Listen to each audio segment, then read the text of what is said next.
不孕吐。这么偏干什么？Tenang dulu, tenang. Apa kalian mikir Lea Bagong salah milih film animasi? Enggak dong. Iya, karena sebenarnya film kita hari ini akan sedikit berwarna. Karena akan ada perpaduan antara cerita animasi yang polos dan juga kehidupan laki-laki dewasa yang begitu pelik. Sampai-sampai lelaki dewasa di film hari ini merasa kalau dirinya tidak akan sukses karena saking kerasnya kehidupan di kota.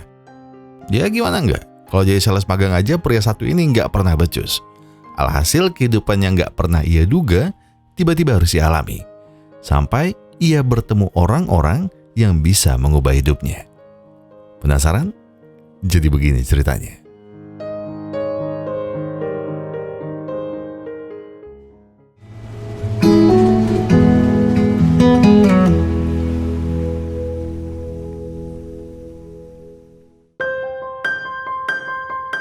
Setiap momen yang kita lewati, terutama yang terjadi pada waktu kita kecil, pasti akan selalu terkenang di benak dan sanubari kita. Persis seperti kenangan masa kecil Liu Xinsan, yang hanya tinggal berdua dengan neneknya, Wang Ying. Dibanding teman-temannya yang malas belajar, Liu sedikit di atas mereka, karena ia harus jadi contoh sebagai seorang ketua kelas. Hidupnya yang biasa-biasa aja, perlahan mulai sedikit berubah, semenjak kedatangan murid baru bernama Chen Xuang, atau yang akrab dipanggil Chen Chen. Tidak seperti kelihatannya, Chen Chen ternyata bukanlah anak perempuan yang kalem. Sebab baru sehari dia pindah, dia sudah memalak teman sekelas Liu yang bernama Xinyu. Dan sebagai ketua kelas yang baik, mau tidak mau, Liu pun jujur kalau dia tidak punya uang. Oke kalau begitu, Chen Chen punya satu permintaan. 以后每天放学你就送我回家。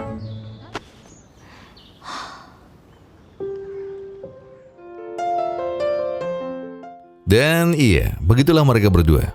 Akhirnya mereka menjadi dekat, hari demi hari. Dan dari kedekatan inilah, Chen Chen akhirnya tahu kenapa Liu sangat rajin belajar. Katanya, ia sangat ingin bekerja di kota demi membahagiakan neneknya. Terlebih dia juga ingin bertemu ibunya yang sudah meninggalkannya sejak Liu berumur 4 tahun. Karena harus rajin belajar dan bantu neneknya menjaga toko, Liu terpaksa menolak ajakan Chen Chen naik ke atas gunung. Hingga keesokan harinya, karena Liu merasa Chen Chen jadi berubah, ia pun minta maaf dan setuju untuk menemaninya naik gunung. Di momen ini, tak hanya Chen Chen yang bahagia, karena pada akhirnya Liu pun bisa menikmati pemandangan desanya dari atas sini. Akan tetapi masalah datang ketika hujan deras melanda. Pada awalnya, Liu sudah tahu kalau ide naik gunung bukanlah ide yang tepat. Ia merasa seharusnya dia tidak membuat Chen Chen dalam bahaya. Namun ketika Liu terus menyalahkan dirinya, Chen Chen berkata, kalau ini bukanlah salahnya. Ia tidak masalah jika mereka tidak sampai di puncak. Lagi pula, bukankah Liu sudah berusaha menemaninya? Dalam perjalanannya, Chen Chen sangat senang karena memiliki sahabat yang baik seperti Liu. Maka dari itu, jika ini adalah waktu terakhirnya di desa, Chen Chen berharap semoga Liu tidak pernah menyerah dengan mimpinya. Dan waktu Liu setengah sadar, ia teringat pesan Chen Chen. Bahwa sebenarnya ia punya penyakit bawaan yang bisa kambuh kapan saja. Dan jika boleh meminta hadiah, apakah Liu mau membawakan kunang-kunang untuknya? Meski Liu sedang demam, ia tidak ingin terlambat membawakan hadiah ini untuk sahabatnya. Namun, ketika ia tiba di rumah Chen Chen, tantenya hanya bilang kalau Chen Chen sudah kembali ke kota. Dan sebelum ia berangkat, ia sempat memohon pada orang tuanya untuk menunggu Liu sebentar. Akan tetapi karena Chen Chen harus berobat, maka ia cuma ingin menitipkan pesan bahwa jika suatu saat mereka masih bertemu, Chen Chen ingin membalas semua kebaikan Liu selama ini.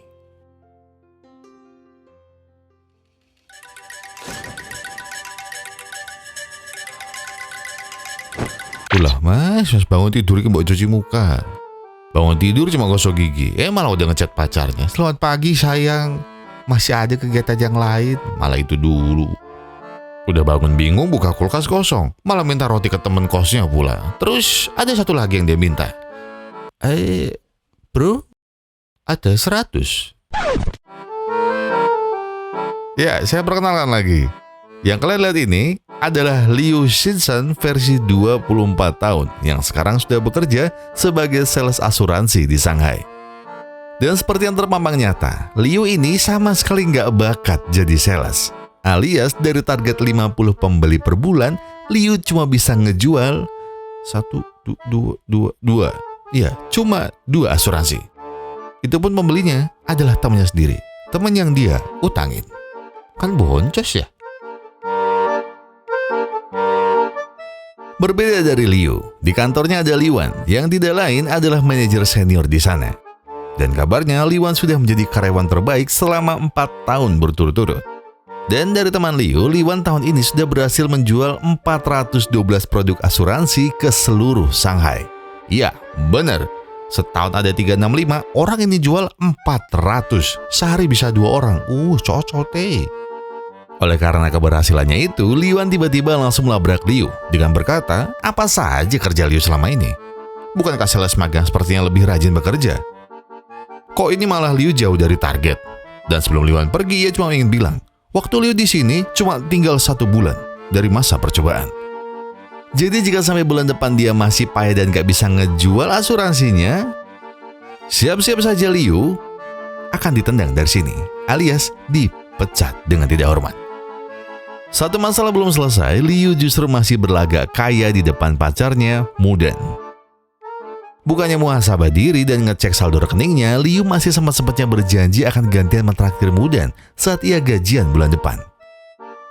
Tapi karena Liu sering berjanji dan gak ada yang dia tepati, akhirnya yang keluar dari mulut pacarnya adalah Mo Kondo. Dan Liu yang mendengar itu responnya cuma, Liu, gak bener ini. Mbok tobat, dibilang Mo Kondo malah seneng. Jangan senang, bangga. Salah. Meskipun sekarang otaknya didengkul, tapi kalau urusan meluluhkan hati pacarnya, Liu tetap nomor 1. Tanpa izin teman kosnya, ia pun segera menguras semua jajan dari kulkas. Dan itu untuk apa? Ya apalagi kalau bukan buat nyogok minta maaf. Tapi hasilnya, ya, Liu malah diblok sama Mudan. Dan setelah rencananya gagal total, Liu yang malang ini hanya bisa meratapi foto terakhirnya. Ya, Liu ditinggal pacarnya. Kasian.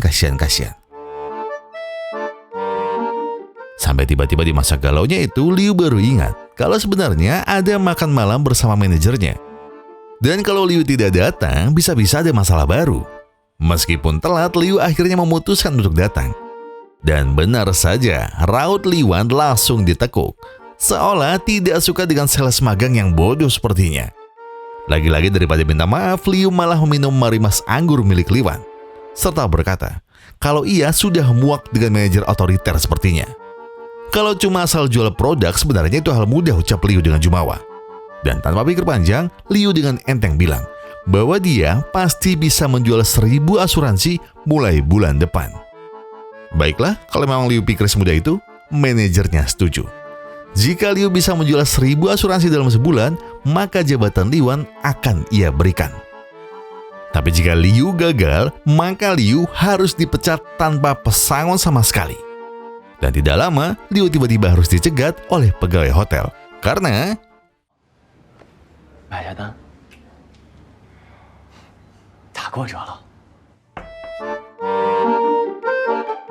meski bersembunyi di toilet, Liu takkan bisa pergi sebelum bayar tagihannya. Akan tetapi sebelum Liu pulang tanpa pakaian, ia beruntung. Karena neneknya tiba-tiba mengirimnya uang bulanan. Bahkan saat Liu sampai di kos, temannya juga sudah tidak kuat tinggal bersama Liu. Dan sebagai tanda perpisahan, temannya itu hanya bisa memberikan sebotol orang tua. Dan sekarang, kos kosong, kulkas kosong, duit gak punya. Dan teman setianya, ya hanyalah orang tua. Lalu baru sebentar Liu setengah tiang, ia seperti melihat sesuatu yang janggal datang ke arahnya.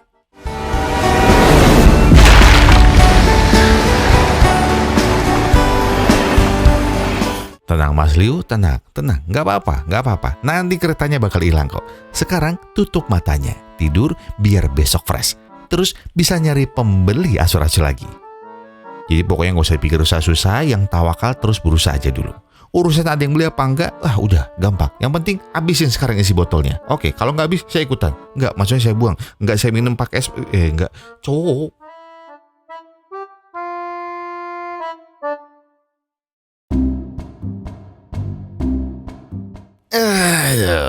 Pagi cerah, badan udah lebih segar. Tapi sebentar. Ngomong-ngomong ini di mana ini? Seperti mimpi, Liu tiba-tiba sudah ada di rumah sang nenek, yakni neneknya, Nenek Wang. Bersama lansia lainnya, Nenek Wang bilang kalau cucunya sekarang sudah sukses dan baru pulang tadi malam.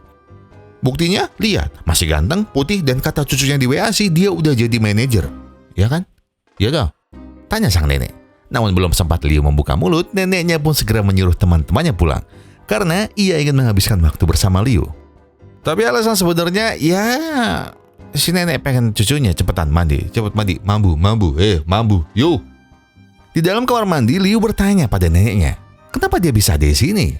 Kalau setengah tiang, masih ya bisa sejauh ini jalannya? Saya dulu gak pernah sampai sejauh itu. Paling tiba-tiba gak tahu di mana. Nah itu sering. Nah, alih-alih menjawab, Nenek Wang cuma bilang supaya Liu lebih lama tinggal di sini. Liu tidak mengerti maksud neneknya, tapi neneknya menambahkan, kalau neneknya tahu, hidup Liu sedang berantakan bukan? Bingung dengan mau sang nenek, Liu pun segera mencari kopernya, agar ia tidak merepotkan neneknya terus. Akan tetapi di saat ia ingin kabur, tiba-tiba...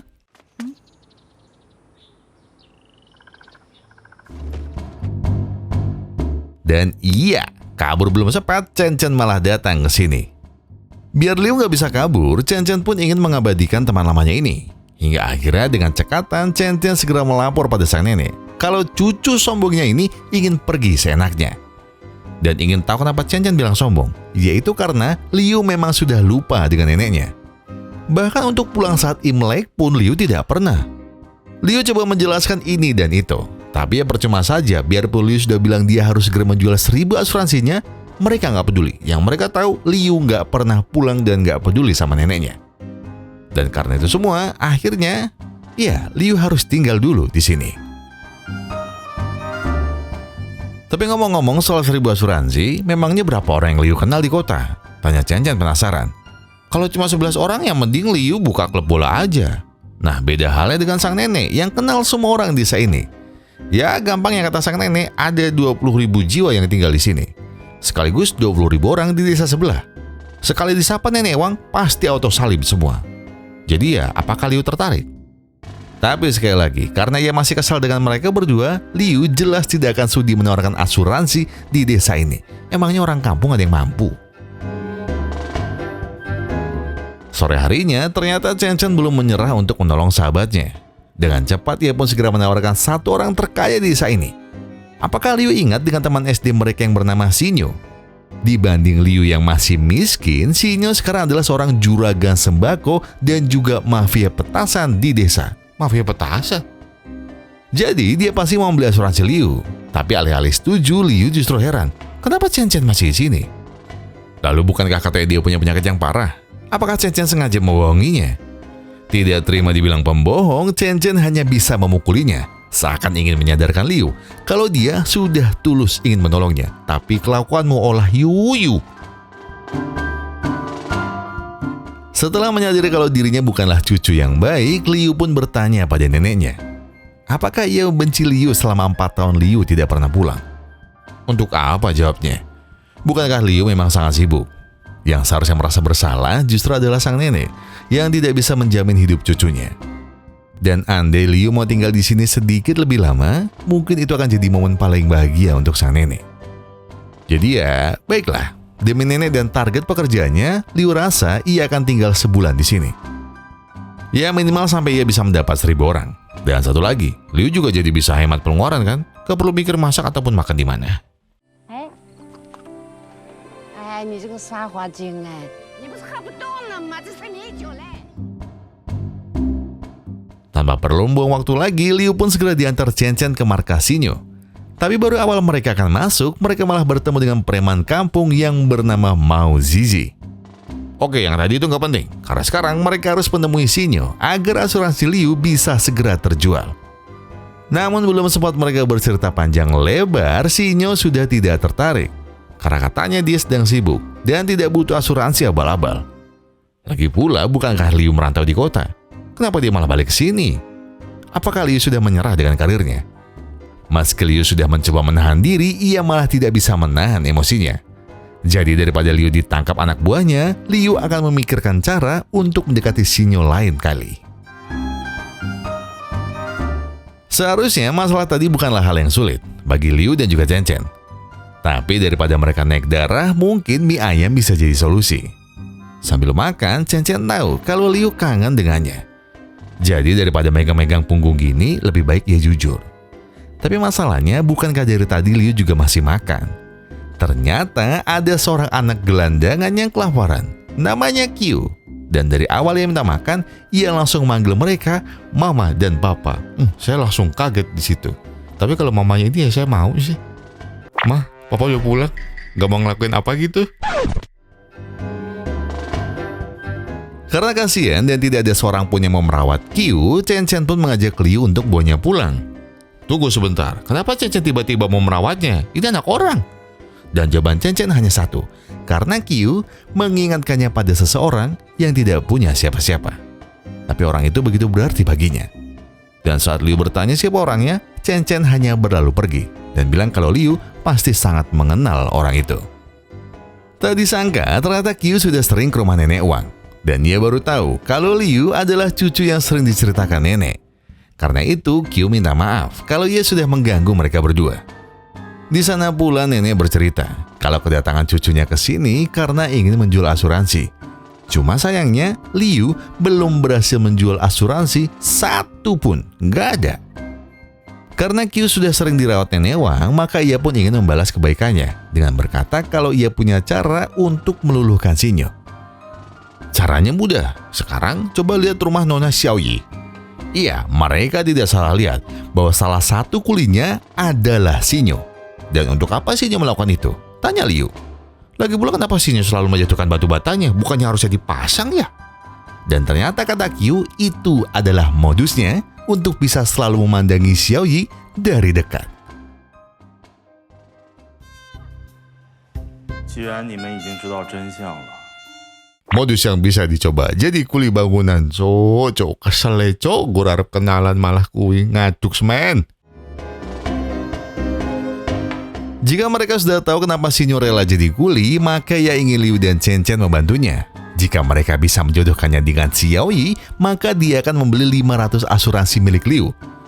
Satu untuknya dan sisanya untuk sebuah karyawan dan juga anggota gengnya. Maka siang itu juga, Liu dan Chen Chen sengaja membututi Xiaoyi yang sedang mengantri tiket bioskop. Namun tak lama mereka menunggu, ternyata tiketnya sudah habis sebelum Xiaoyi sempat membelinya. Dan seperti jodoh, tiba-tiba ada Tante Chen Chen yang heran melihat gerak-gerik mereka. Apakah mereka juga ingin menonton? Karena tahu kalau tantenya punya 2 tiket, maka mereka pun pura-pura kehabisan tiket. Maka setelah mendapatkannya secara gratis, Liu pun segera menukarnya dengan 100 asuransi yang tinggal ditandatangani oleh Sinyo. Dan sisanya tergantung pada malam nanti. Jika saran Liu untuk mengirimkannya tiket berhasil, maka Sinyo akan menepati janjinya. Tenang, kurang 400 kan urusan saya menyelesaikan dulu.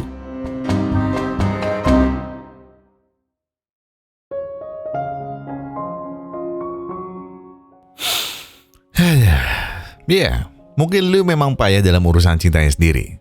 Tapi ia yakin kalau perhatian Sinyo sekecil apapun itu pasti bisa meluluhkan Xiaoyi. Meski awalnya Sinyo ragu gara-gara respon Xiaoyi yang dingin, namun pada akhirnya ia bisa memberikan tiket itu kepadanya. Dan semua hasilnya tergantung malam ini. Apakah Xiaoyi datang atau tidak? Menit demi menit Sinyo lalui, tapi rasanya kesempatannya tak akan jadi kenyataan. Sebab sampai sekarang kenapa Xiaoyi tidak kunjung datang? Hingga akhirnya muncul langkah kaki yang sudah Sinyo tunggu-tunggu. Di sini Xiaoyi ternyata tidak datang dengan harapan kosong. Sebab ternyata ia pun ingin bilang kalau Xiaoyi juga menyukai Sinyo sejak lama. Karena diam-diam bukan hanya Sinyo yang sengaja merusak pembangunan rumahnya. Karena Xiaoyi juga melakukan itu demi melihat Sinyo. Dan meskipun banyak orang tak suka dengan pekerjaan Sinyo, tapi sejujurnya Xiaoyi tidak masalah dengan itu. Sebab yang terpenting, Sinyo adalah pria yang baik. Karena dia juga menyediakan lowongan kerja untuk banyak orang di desa. Namun sayangnya, malam ini akan jadi kencan pertama sekaligus kencan terakhir mereka. Karena orang tua Xiaoyi juga tidak suka dengan bisnis gelap Sinyo. Tidak, Sinyo tidak bisa membiarkannya. Sekarang apakah Xiaoyi bisa memanggil orang tuanya ke sini? Ia mau mereka menunggu sebentar saja. Sebab ada sesuatu yang harus Sinyo bereskan. Dengan sekuat tenaga, Sinyo berlari secepat mungkin untuk segera sampai ke markasnya. Walau ini adalah keputusan yang besar, tapi demi gadis impiannya, maka apapun akan ia lakukan. Sejak ia pergi, sudah 1 jam lebih Sinyo belum kembali. Dengan harap-harap cemas, mereka semua penasaran urusan apa yang sebenarnya ia kerjakan. Dan kenapa Xiaoyi dan orang tuanya harus menunggu di sini. Sampai akhirnya, di sela mereka menunggu, semua orang melihat cahaya merah dari kejauhan. Dan ketika Xiaoyi melihatnya, ternyata itu adalah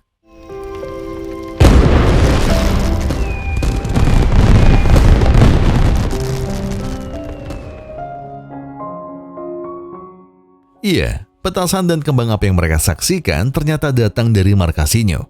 Atau dengan kata lain, demi meluluhkan calon mertuanya, Sinyo rela membakar habis semua petasan yang ia punya. Sebab ia pun paham, semua warga desa tidak menyukainya. Karena Sinyo sering menyelundupkan bubuk haram ke dalam petasannya. Akan tetapi, jika Sinyo diberi kesempatan, maka ia akan berjanji menjaga Xiaoyi dan akan berbisnis apapun yang halal. Mau sesusah apapun itu.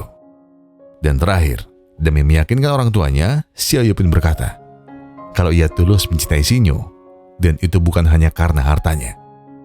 Jadi ia mohon, semoga mereka mau merestui hubungan mereka berdua. Setelah lamaran Sinyo diterima, akhirnya Liu berhasil menjual 500 produk asuransi dalam semalam. Dan target selanjutnya tentu adalah Tante Chen Chen, yang adalah seorang kepala sekolah. Tambah banyak usaha, setidaknya sudah ada 10 produk asuransi yang dibeli olehnya dan juga dia tawarkan ke orang tua murid. Dan ternyata mereka semua mau. Hingga akhirnya mereka semua kaget saat ada seorang pengemis gila yang tiba-tiba datang. Menurut Tante Chen Chen, pria ini bernama Wong Yang. Katanya dia dulunya adalah seorang peternak sukses di desa. Tapi sejak ia ditipu dan istrinya tiada, jiwa Wong Yang jadi terganggu. Dan yang paling miris dari semua penderitaannya adalah dia harus berpisah dari anaknya yang entah di mana sekarang. Dan tujuannya selalu kemari karena Wong Yang masih berpikir kalau ia harus menyolokkan anaknya, yang mungkin sekarang sudah berumur 5 tahun. Namun begitulah, karena tidak ada yang tahu siapa anaknya, Wong Yang pun terpaksa hidup dalam masa lalunya yang berat. Di hari berikutnya, Liu masih terus mencari pembeli asuransinya agar dia bisa segera kembali ke kota. Dan sepertinya tetangganya yang tunawicara alias Ting Ming bisa ia tawarkan asuransi kesehatan. Namun saat Liu akan menjelaskan produknya, tiba-tiba muncul Mao Zizi yang langsung memalak Ting Ming. Dan setelah dijelaskan, Ting Ming bilang kalau Mao adalah kakaknya. Jadi seharusnya ia juga berbagi hasil dari usaha pijatnya. Karena rumah ini juga adalah peninggalan orang tua mereka. Dan usut punya usut, di saat Liu ingin menawarkan lagi asuransinya kepada Ting Ming, ia baru tahu kalau Ting Ming sebenarnya sedang dekat dengan pelanggannya sendiri. Akan tetapi, lagi-lagi Mao malah semakin menjadi-jadi. Ia lalu merusak usaha adiknya sendiri, karena Ting Ming tidak pernah setuju untuk menjual rumah orang tuanya. Walau sudah ditindas seperti itu, ternyata Ting Ming masih mau membagi hasil kerjanya pada kakaknya yang jahat. Katanya, jika Liu ingin menawarkan asuransinya, mungkin malam nanti ia bisa datang ke sini lagi. Dan tepat seperti janjinya, Ting Ming akhirnya membeli asuransi kesehatan untuk 2 orang. Tapi Liu baru sadar, kenapa Ting Ming membelinya 2? Bukankah dia sudah membeli 1 untuk dirinya tadi siang? Dan 1 lagi untuk pelanggannya. Yang 1 ini untuk siapa? Untuk kakakku, ucap Ting Ming. Tapi apakah Ting Ming sudah memikirkannya matang-matang? Jika memang Ting Ming serius, kenapa ia melakukan ini untuk kakaknya? Kakaknya yang jahat pada dirinya. Dan ternyata jawaban Ting Ming benar-benar membuat Liu sangat terharu. Katanya, hanya kakaknya lah keluarga yang ia punya. Walau kakaknya kasar, tapi sebenarnya Mao hanya putus asa karena tidak kunjung dapat kerja. Dan sebagai adik yang tidak sempurna, dia cuma bisa melakukan 2 hal. Pertama, tujuannya memberi uang cash hanya untuk melihat kakaknya datang setiap hari.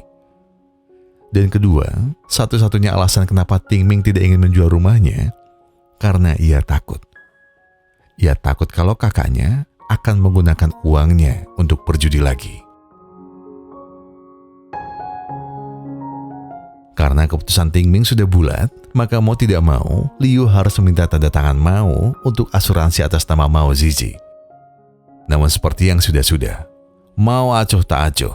Walau Liu sudah bilang kalau ini adalah hasil kerja keras adiknya, Mao tetap tidak mau tanda tangan. Karena uang asuransinya tidak bisa cair sebelum 5 tahun asuransinya berjalan. Tapi sebelum Liu diusir, tiba-tiba teman Mao malah menyindir usaha pijat adiknya sebagai bisnis remang-remang. Karena mana mungkin adiknya bisa membeli asuransi semahal itu jika tidak menjual diri. Maka secara mengejutkan, Mao benar-benar marah karena tidak mau Tingming dipandang murahan seperti itu.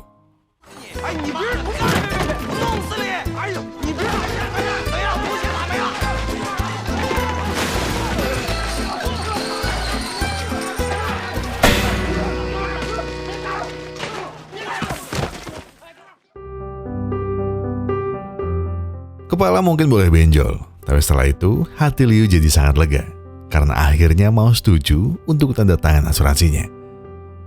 Dan yang lebih mengejutkan lagi adalah Mao ternyata benar-benar berubah sejak ia sadar kalau Tingming telah banyak berkorban untuknya. Setelah mendapat kurang lebih 600 pembeli sejauh ini, Liu rasanya ingin istirahat sejenak dan bersantai di rumah neneknya adalah pilihan yang tepat. Sembari bersantai, Chen yang melihat adat di desa ini pun penasaran. Kenapa orang-orang suka membawa lampion di sore hari? Itu sudah biasa, ucap Liu.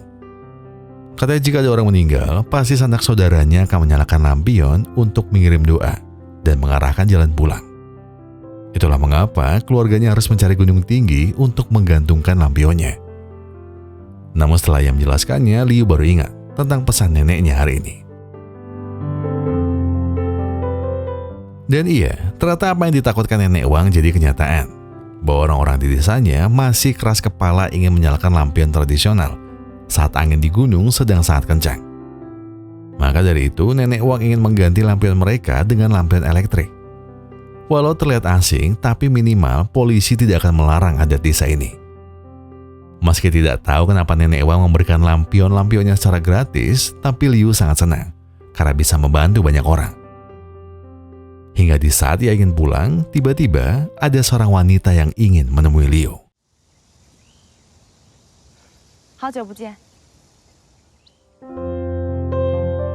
Benar-benar momen yang tidak bisa Liu tebak sama sekali. Sebab kenapa Muden datang kembali? Apakah ia ingin mereka berbaikan? Akan tetapi, di saat itulah Chen seperti tidak tahu kenapa Liu tidak segera mengusirnya. Atau lebih tepatnya, Chen juga tidak mengerti kenapa ia merasa ada yang salah dengan perasaannya sendiri. Dan untungnya, di saat ia sedang terdiam, Qiu tiba-tiba ingin mengajak mereka untuk makan di gubuknya. Seperti makan buah si malakama, Liu begitu dilema saat melihat dua wanita di hadapannya. Apalagi di saat Muden tiba-tiba minta maaf karena sudah memblokir Liu. Dan sekarang, apakah Liu mau kembali lagi bersamanya? Bukankah tidak ada apa-apa di desa ini? Namun, bukannya Liu yang menjawab, Chen justru bilang kalau karir Liu sedang bagus di sini. Lagi pula, Liu juga butuh banyak pembeli dari desa ini. Merasa Chen terlalu mengatur pacarnya, Mudan pun bertanya, siapa wanita asing ini? Apakah Liu menyukainya? Seolah tidak punya jawaban, Liu hanya bisa pergi ke dalam gubuk Qiu. Karena Liu tak ada, tiba-tiba Chen bertanya, jika memang Mudan mencintai Liu, kenapa Mudan begitu cuek dan baru mencarinya sekarang? Jika memang Muden tidak mencintainya, kenapa dari awal ia tidak menolak Liu? Sebenarnya, Muden sudah berkali-kali menolaknya. Tapi ternyata Liu tidak masalah dengan responnya yang selalu dingin. Dan sekarang, apakah salah jika ia kembali untuk menjemput pacarnya? Lalu ketika Liu kembali, Chen langsung bertanya, setelah Muden begitu lama meninggalkannya, apakah Liu masih mencintainya? Dan sekali lagi, Liu malah pergi begitu saja. Sampai hujan deras, Liu masih bimbang dengan perasaannya sendiri. Persis seperti dua wanita yang tidak akan pergi sebelum Liu memilih satu di antara mereka. Namun di saat Chen bertanya sekali lagi siapakah yang akan Liu pilih, Liu malah kembali ke gubuk untuk membawakan Chen sesuatu.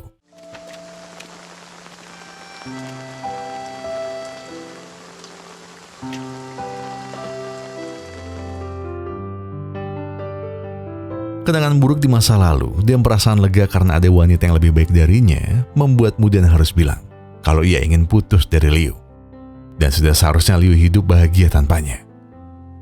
Dan untuk semua perilaku jahatnya, Mudan hanya ingin mengucapkan terima kasih. Karena setidaknya Liu pernah begitu baik kepadanya. Dan usai Mudan pergi, Chen Chen heran. Kenapa Liu tidak sedih? Untuk apa bersedih karena wanita yang tidak mencintaiku? Ucap Liu dengan tegas. Dan sebaliknya, Chen Chen senang karena ternyata Liu lebih memilihnya daripada Mudan. Keesokan harinya, Liu akhirnya bisa bekerja lagi dengan perasaan yang lebih bahagia. Entah karena masa lalunya telah usai atau karena ada Chen Chen yang selalu menemaninya. Tapi apapun alasannya, Liu perlahan bisa keluar dari kemalasannya dan berubah jadi lebih giat bekerja semenjak Liu tahu bahwa ia tidak sendiri. Sebab ternyata perasaan berbagi momen inilah yang membuat Liu sadar bahwa seburuk apapun keadaanmu, sepayah apapun dirimu, dan sehancur apapun masa lalumu, atau bahkan sampai tidak ada lagi masa depan yang bisa kamu percaya, Liu mengerti bahwa momen seperti ini tidak akan bisa terulang kembali. Oleh sebab itu, karena momen seperti ini hanya bisa terjadi sekali seumur hidup, maka di sini Liu benar-benar merasa hidupnya telah sempurna. Walau hanya ada nenek, sahabat, dan anak kecil yang sudah Liu anggap seperti adiknya, Liu sangat ingin bisa bersama seperti ini sampai ia tua nanti. Dan bersamaan dengan itu, Chen Chen tiba-tiba ingin meminta sesuatu kepada nenek Wang. Selama ini, ia tidak pernah merasakan punya nenek. Jadi apakah Chen Chen boleh menganggap nenek Wang sebagai neneknya juga? Dan jawabannya, tentu. Sementara itu di tengah momen bahagia ini, nenek ingin bilang bahwa ia sangat bangga karena Liu sudah menjadi pria yang lebih baik. Bahkan nenek tidak akan marah lagi jika tahun depan Liu masih tidak menemuinya. Mendengar itu Liu langsung berkata bahwa itu tidak akan terjadi. Sebab mulai tahun depan pasti Liu akan selalu menemani nenek saat dia libur. Jadi nenek tidak perlu sedih lagi ya.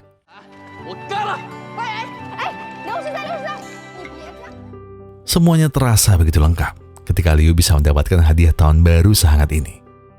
Rasanya jika ia bisa menyimpan momen ini di ingatannya, Liu pasti akan selalu ingat bahwa untuk bahagia, kita tidak perlu harta yang banyak, rumah yang besar, atau mobil yang mewah. Cukup nikmati setiap momen dalam hidupmu bersama orang-orang yang kamu cintai, sekaligus mereka yang mencintaimu. Sementara itu, di sisi yang lain, ternyata tidak hanya keluarga Liu yang berbahagia. Namun ada Wonyang dan Mao yang kini saling berbagi momen. Meski awalnya Mao masih kasar, tapi akhirnya Wonyang bersyukur. Karena Mao mau memberi makan walau sederhana. Dan di samping itu, ternyata Mao cuma ingin bilang bahwa besok akan jadi hari paling bahagia dalam hidupnya. Karena pertama adiknya akan menikah. Dan kedua, ia akan mulai bekerja sebagai kuli bangunan. Dan lalu, apakah Wonyang tidak mau menemui anaknya? Seketika, usai Wonyang mengingat tentang anaknya, di sanalah air matanya pecah. Sebab ia ragu, apakah anaknya masih mau menerima dirinya. Akhirnya, hari bahagia Tingming bisa menjadi kebahagiaan untuk banyak orang juga. Selagi mereka semua mendengarkan janji suci, nenek Wang masih harus mengambil uang.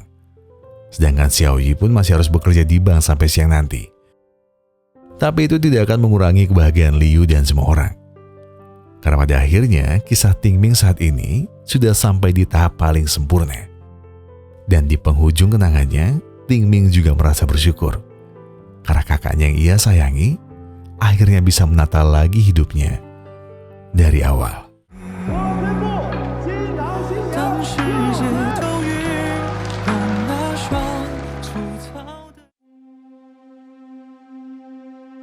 Di waktu bersamaan, ternyata muncul Wonyang yang seperti butuh sesuatu.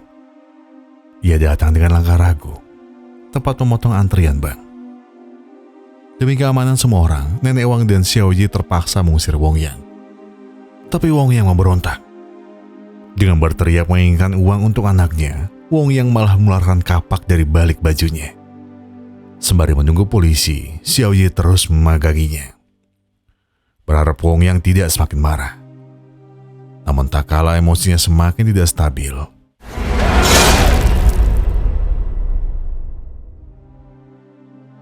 nasi sudah menjadi bubur dan Wong Yang sudah pasrah dengan resikonya. Dan sebelum polisi datang, Wong Yang berbisik lirih bahwa seumur hidupnya ia hanya cuma bisa jadi beban untuk anaknya. Dan sudah seharusnya ia pergi agar anaknya tidak perlu semakin menderita. Takut ia semakin mengamuk, polisi terpaksa menembaknya. Hingga yang terdengar dari telepon Liu hanya suara neneknya memanggil-manggil Wong Yang, yang ternyata sudah mengembuskan nafas terakhirnya.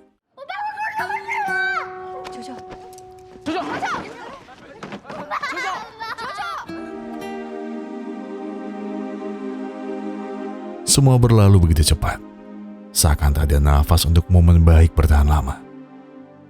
Karena setelah ayahnya tiada, Qiu terpaksa pindah ke panti asuhan karena Liu tidak mendapat hak asuh yang sah. Begitupun setelah menyadari semua pengorbanan adiknya, Mao hanya bisa terharu setelah tahu kalau rumah ini sengaja diberikan Ting Ming sebagai hadiah perpisahan. Yang terakhir, setelah menunggu berhari-hari, akhirnya Xiao Yi bisa kembali ke pelukan Xinyo. Walau sudah tak secantik dulu, tapi Xinyo tetap bersyukur karena Xiao Yi masih selamat. Namun nasib baik terkadang tidak serta-merta ada untuk selamanya. Dan persis seperti hari itu, ketika Liu sedang bekerja, tiba-tiba ia mendengar suara yang tidak ingin ia dengar. Dan ternyata nenek Wang punya rahasia. Rahasia yang telah ia tutupi dari lama. Dan itu adalah ia menderita kanker paru-paru stadium akhir. Dan menurut dokter, waktunya sudah tidak lama lagi. Dan mungkin hanya sampai Imlek tahun ini. Jadi ada baiknya nenek menghabiskan waktunya dengan keluarga yang tersisa. Dan setelah mendengarnya, nenek Wang pun segera ke kota untuk menjemput cucunya. Walau harus berkendara jauh dan menerjang jalan yang sangat asing, tapi nenek Wang tidak masalah, asalkan ia masih sempat bertemu cucunya. Mau itu badai, mau itu jalan yang panjang, saat ini tujuannya hanya Liu. Hanya Liu. Dan sesampainya di tempat Liu, nenek begitu kaget karena cucunya sudah sangat putus asa. Dan di momen menyakitkan inilah, Liu melantur dan bilang bahwa selama ini ia sudah membohongi sang nenek. Sebab ketika Liu bilang dia baik-baik saja di kota, sebenarnya yang terjadi sebaliknya. Namun itu tak apa. Itu tidak apa-apa, nak. Tidak apa. Nenek justru sedih ketika kamu menangis dan nenek tidak ada di sisimu. Maka sambil membawakan semua barangnya, nenek pastikan bahwa sebentar lagi Liu akan segera kembali tersenyum. Walau nenek tidak punya apa-apa, tapi setidaknya Liu tidak akan menghadapi masalahnya sendiri. Sambil menggendongnya, Liu pun terus-terusan melantur. Namun kali ini Liu benar-benar bilang bahwa ia sebenarnya sangat merindukan sang nenek. Ia rindu menghirup aroma masakan nenek. Terlebih, ia rindu rumah yang telah membesarkannya. Dan suatu hari nanti, pasti Liu akan membahagiakan nenek bagaimanapun caranya. Hanya saja, Liu minta pada Tuhan, semoga nenek terus berumur panjang, sehingga ia bisa melihat Liu sukses di kota. Persis seperti janji Liu sebelum pergi dari rumah. Mendengar itu, sang nenek pun berkata, "Iya nak, nenek tahu kamu pasti berhasil. Tapi nenek ingin kamu tahu bahwa mungkin waktu nenek sudah tidak banyak."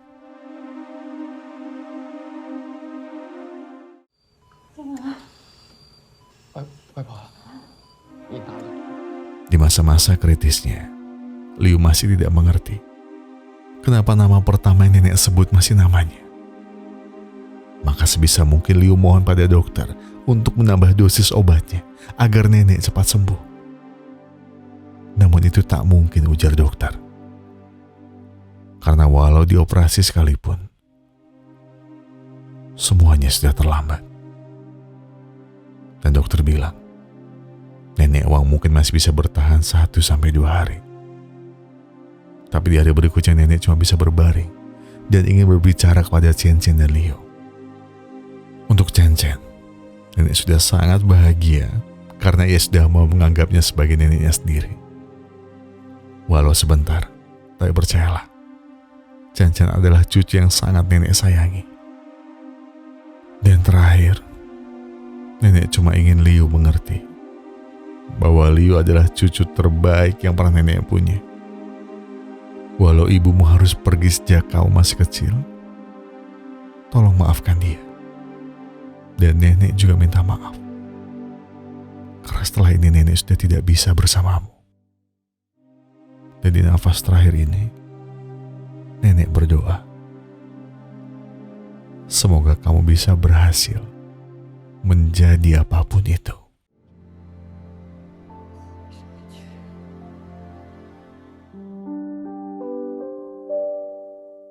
Semua orang di desa ini benar-benar kehilangan nenek Wang. Salah satu orang yang tak pernah lelah menolong sesama. Namun rasanya baru kemarin Liu tiba di sini. Tapi kenapa hari ini semuanya telah berubah? Chen Chen mencoba menenangkan Liu. Tidakkah lebih baik kamu sekarang tidur? Sudah 2 hari kamu terjaga. Tapi tetap Liu tidak mau mendengarkan. Sebaliknya Liu yang bilang agar Chen Chen tidur lebih dulu. Biar Liu di sini yang menjaga nenek sampai mungkin Liu akan terbangun dari mimpi buruk ini. Rasanya hanya inilah yang bisa Liu lakukan untuk terakhir kalinya. Menyalakan lampion dan bawanya ke puncak tertinggi. Hanya dengan cara inilah Liu ingin berbakti agar neneknya bisa menemukan jalan pulang yang sejati. Mungkin rasanya mustahil bagi Liu untuk menghidupkan neneknya lagi. Tapi di momen terendahnya ini, Liu ingin menghidupkan semua ingatan tentang sang nenek. Supaya barangkali Liu bisa menerima dan mengikhlaskan kepergian neneknya. Nenek, jika sekarang kamu ada di sini, cucumu ini ingin minta maaf. Sebab selama ini selalu terlambat. Jika saja aku tahu nenek akan pergi secepat ini, mungkin dari dulu aku akan mendengarkan semua saranmu untuk tinggal di desa dan juga berjualan di toko kecil kita. Tapi sekarang di mana? Tolong datang ke dalam mimpiku sekali saja, sekali. Dan jika kamu datang sekali lagi, tolong pukul aku. Tolong marahi aku dan tolong peluk aku. Meski hanya kesedihan yang ada di sisiku. Nek, aku mencintaimu. Aku sangat menyayangimu. Aku sangat merindukanmu.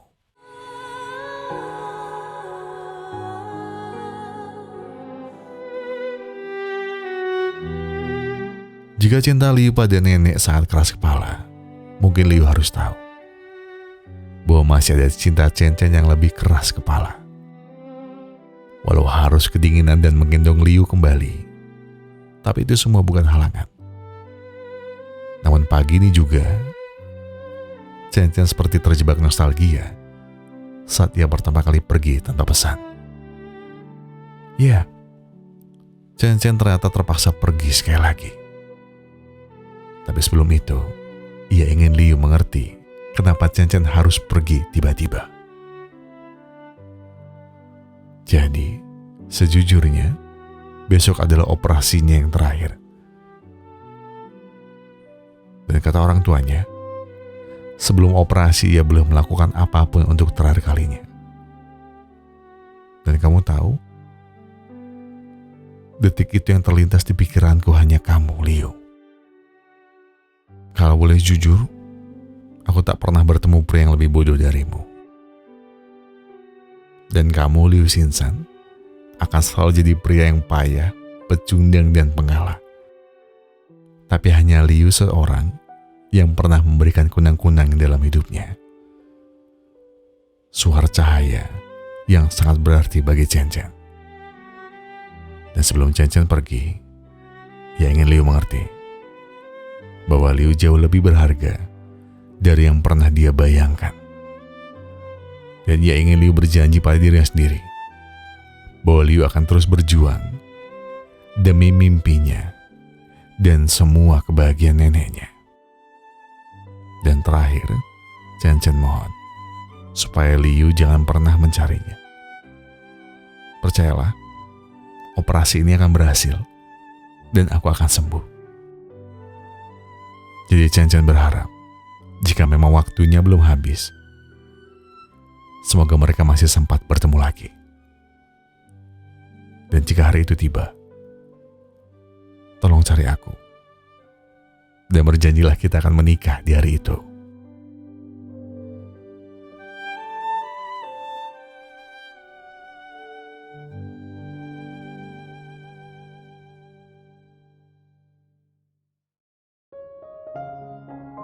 Usai masa-masa sulit terlewati, Liu ternyata berhasil menjual lebih dari 1.000 asuransi dalam sebulan. Dan itu semua berkat orang-orang di desanya yang percaya dengannya. Akan tetapi, di saat ia mendapat promosi jabatan, Liu lebih memilih mengajukan proposal yang lebih maju, yakni mengajak perusahaan Liwan bekerja sama. Rencananya Liu akan membuka perusahaan asuransinya sendiri di desa, sebab ia ingin menjadi berkat bagi banyak orang lagi. Dan ia melakukan ini karena ada banyak orang di desa yang ternyata butuh asuransi. Mereka banyak yang tidak tahu, dan banyak juga yang tertipu.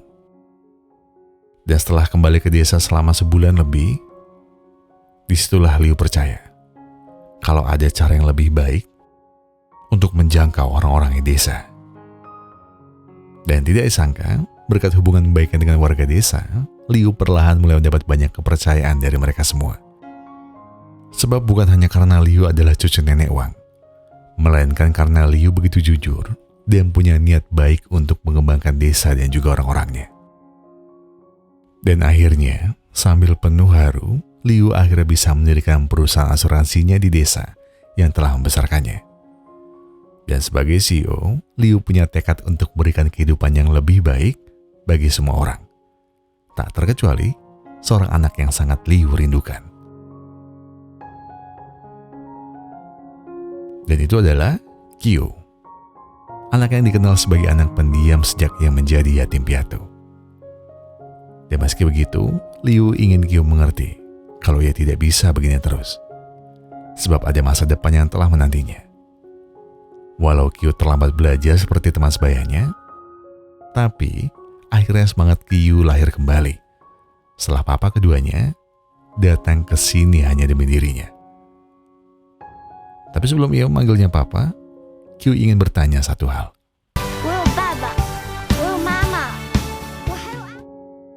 Dari perkataan itulah, Liu segera terbang ke Beijing untuk mencari Chen Chen.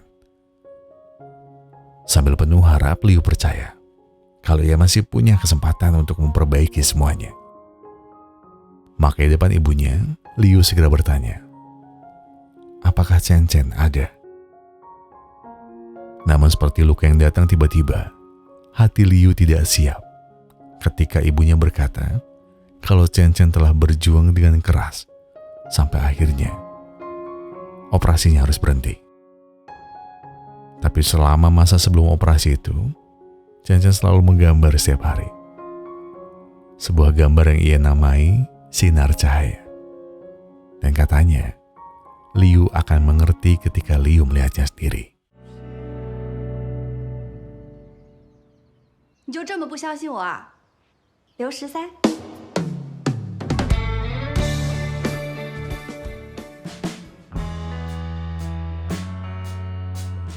Dan iya, kalian gak salah lihat. Karena ternyata operasi yang dibilang ibunya itu berhenti karena memang Chen Chen sebenarnya berhasil sembuh usai melewati masa kritisnya. Dan seperti janjinya hari itu, akhirnya mereka pun resmi menikah dan memutuskan untuk hidup desa. Persis di rumah sang nenek yang walaupun masih sama seperti dulu, namun rasanya seperti rumah baru bagi Liu dan Chen Chen. Dan tidak lupa, mereka juga mempunyai sosok Yu yang hari ini akan turut melengkapi rumah tangga mereka berdua. Ya, cerita yang panjang karena ini cerita yang sangat menyentuh sebenarnya sih. Ini jarang kita ngomongin film soal nenek di situ. Siapa yang masih punya ingatan kalau nenek itu kalau kita pulang kampung, khususnya buat yang muslim kan, lebaran nih, mau lebaran pulang kampung, pas mau balik lagi ke tempat asal, ke kota asal, kadang nenek atau mbah itu biasanya tuh gimana caranya itu selalu nyelipin uang. Kalau buat saya dulu ya kayak ini bawa aja, ini buat jajan. Jadi kayak bilangnya sih uang THR sih ya, cuma ternyata enggak. Setiap bisa pulang ke rumah nenek itu, nenek selalu nyelipin lah uang di situ. Yang senang banget bahkan karena nenek dari orang tua saya masih hidup dua-duanya, nenek saya yang di luar pulau nih itu senangnya bukan main. Karena saya adalah salah satu cucu yang tidak pernah tidak pernah yang paling nggak pernah dia lihat lah, saya dan adik-adik saya, karena memang jauh. Dan kalian tahu harga tiket pesawat rasanya kan gimana ya. Jadi sekalinya ke saya tuh kayak senang banget dan disambutnya tuh bener-bener begitulah. Dan setiap pulang itu selalu aja dikasih 50, 100 berapapun di situ. Padahal umur saya udah bukan anak-anak lagi di situ kan. Itu masih melekat di situ loh. Kadang apalagi kalau mau deket-deket Natal kayak gini nih, Natal dan Tahun Baru tuh ya video call biasanya di situ. Ya alhamdulillah masih sehat lah. Masih sehat. Dan ya saya harap kalau memangnya tahun depan ada waktu, saya pengen bisa pulang bawa sekeluarga lah tanpa harus memikirkan biayanya. Ya, bismillah lah di situ. Gak ada kata-kata bagus hari ini ataupun kata-kata yang bisa mengingatkan kalian sesuatu, enggak sih. Saya coba pengen ngajak kalian mengingat nostalgia ataupun yang masih punya di situ. Mungkin kalian kalau punya cerita kalian bisa tulis di kolom komentar dan berbagi dengan yang lain. Jadi silakan. Saya Gugun Nasnat Pemusnahan Glory mengucapkan terima kasih. Terima kasih buat yang sudah menonton video ini sampai habis. Terima kasih buat yang sudah memberikan like, memberikan komentar, subscribe dan juga mencet tombol thanks-nya. Karena apapun yang kalian lakukan untuk channel ini sudah sangat membantu channel ini berkembang sampai hari ini. Dan sebagai penutup, saya pengen bilang ke kalian semua, kalau kalian lagi ada banyak masalah yang itu berat banget, yang tenang. Ya perlu buru-buru, gak perlu nyusu-nyusu. Selesaikan semua dengan kepala yang dingin. Ya sekarang tarik napas kalian, buang, tegak kopinya, ambil koreknya dan sebatin aja dulu.